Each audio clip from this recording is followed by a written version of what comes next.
Alright folks, this is Andy. I'm back again now. I'm just trying to show you some brewing techniques now. As you can see, I've got my clever coffee drip maker here with the permanent filter right here, which is very fine and doesn't allow any debris through it for the most part.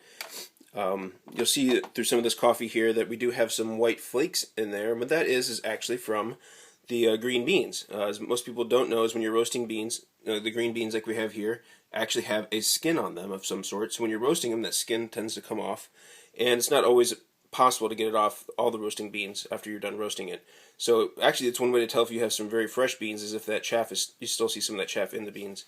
And this is a fairly coarse grind, similar to what you would do for a French press. Maybe a little finer than a French press, but so that's one reason you can see the chaff on there. So what we're going to do here is and get my kettle, and we are going to fill this up.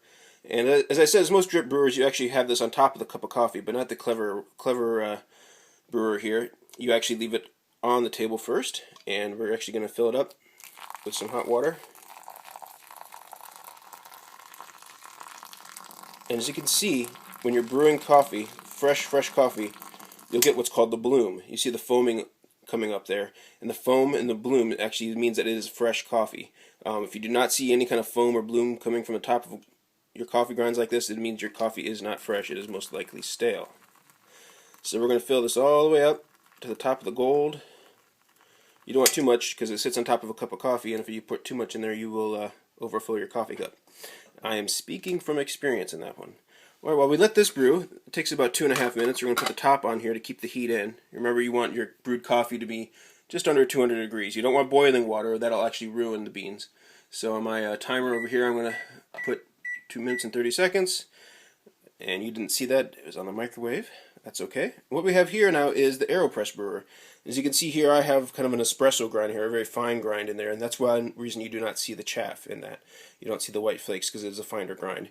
And the chaff doesn't add any kind of flavor, extra flavor to it as well. But one thing I do, with most people using drip, they often will use paper filters, like we often do for our drip coffee makers. And the Aeropress itself comes with the paper, which you can't see through here, but it's in there. And one thing they say to do is to make sure you don't get any of that paper taste in there is to kind of run water through a paper filter first before you actually put the coffee in there. So I've done that with the Aeropress, and I would normally do that with the drip maker if I had a paper filter in there too.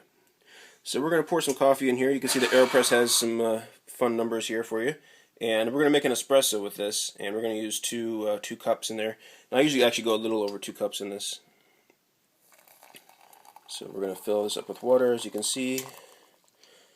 And you can see it kind of makes a foam in here as well.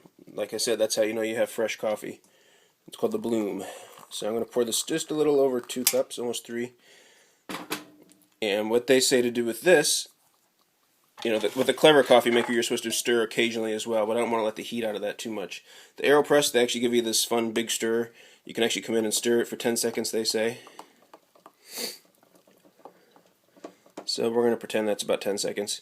And one reason they say to do that is you really want the coffee to move so it actually infuses with the water a little more.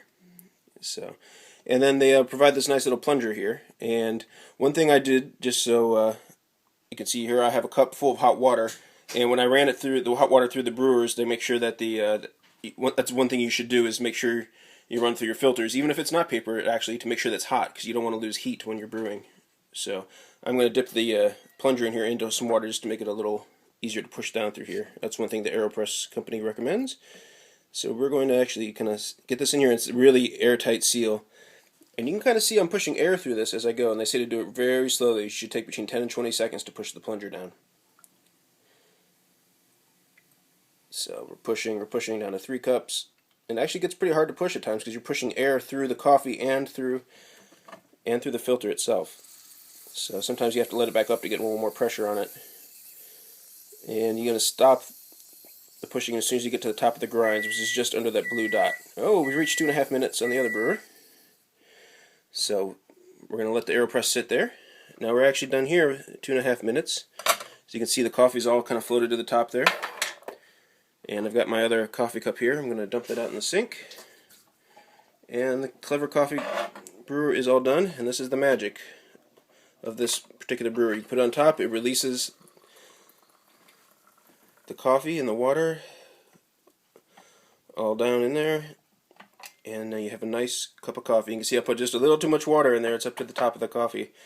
And for the Aeropress, you can see at the top here, that makes a nice little cup of espresso there. You get basically the same size of espresso.